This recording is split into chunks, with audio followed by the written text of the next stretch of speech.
आकाशी चंद्र चांदण्या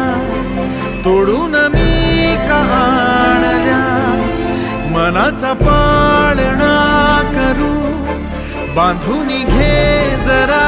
झुला, डोळ्यात तूच साजणी सुखाचा स्पर्श तू नामा,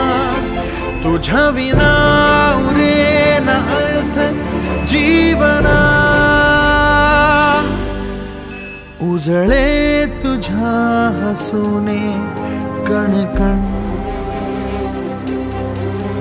अन चंद्र हे हातीचे काकण.